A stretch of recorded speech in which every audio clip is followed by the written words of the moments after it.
Hello সুপ্রিয় মৎস্যচাষী প্রিয় ভাই বন্ধুরা, আমার অনুষ্কা ফিশবিডি চ্যানেল থেকে আজ প্রথম বর্ষর নতুন 2025 সালের প্রথম আজকে আপনাদেরকে কাপ জাতীয় মাছের মাধ্যমে কার্পু মাছের ভিডিও নিয়ে হাজির হলাম। আশা করি ভিডিওটি আপনারা দেশে কিংবা বিদেশে যেখানে বসে দেখছেন ভিডিওটি না কেটে সম্পূর্ণ দেখবেন। একমাত্র আপনাদের প্রত্যাশায় আমার এই চ্যানেল খোলা। আপনাদেরকে মাছ চাষ বিষয়ে খুঁটিনাটি পরামর্শ দিতে পারলে নিজেকে উপকৃত ধন্য মনে করব। শীতকালীন একমাত্র কাপ জাতীয় মাছের মাধ্যমে কার্পু মাছটাই গ্রোথ ভালো আসে এবং মাছটা বড় হয়, এবং এই মাছটা শীতকালীন কোনো রোগ বিধি দেখা দিবে না।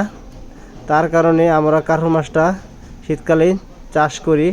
এবং আপনি যদি কার্পু মাছের পোনা চাষ করতে চান, বাট আপনি যদি যে কোনো চাষ করা জাতীয় মাছের পোনা পলিটিক্স টেকনিক খাটিয়ে চাষ করতে চান, তাহলে অবশ্যই আমাদের চ্যানেলটিকে সাবস্ক্রাইব করে আমাদের সাথে থাকুন, আরটি লাইক দিন। তার কারণ হলো আপনি মাছ চাষ করাকালীন আশা করি কখনো লসের সম্মুখীন হবেন না। আমাদের স্ক্রিনে দেওয়া নাম্বারটি মোবাইলে সেভ রাখার চেষ্টা করুন।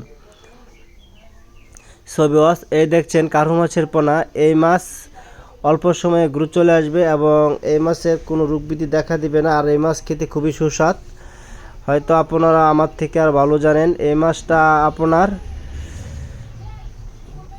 আমরা এক সময় এই মাছ কচুরি প্যান্তার মাধ্যমে ডিম নিয়ে মাছের পোনা ফোটাতাম, এখন আর তা করা লাগে না। এখন আপনারা তো হয়তো কিছুটা জানেন, হ্যাচারির মাধ্যমে ডিম কালেকশন করে ইঞ্জেকশনের মাধ্যমে ডিম ফোটানো হয় এবং এই মাছ কখনো রোগবিধি দেখা দিবে না। আর আপনার কার্পু মাছ যদি আপনার পুকুরে ছাড়েন, তো মিনিমাম আপনার পুকুরের পানির হাইট নিন 2.5 থেকে 3 ফুট থাকতে হবে, আর এর বেশি হলে মাছের জন্য ভালো। আর পুকুরের পার অবশ্যই ভালো থাকতে হবে। এই মাছটা কিন্তু আপনার পুকুরের নিচে যে কাঁচার নিচে খোরল করে দেয়, এটা আপনার খেয়াল রাখতে হবে। ভিউয়ার্স, আর এই কার্পু মাছ অবশ্যই আপনি চাষ করলে আশা করি 100 বছরের মাধ্যমে 99% গ্যারান্টি দিয়ে বলতে পারে আপনি লাভবান হবেন।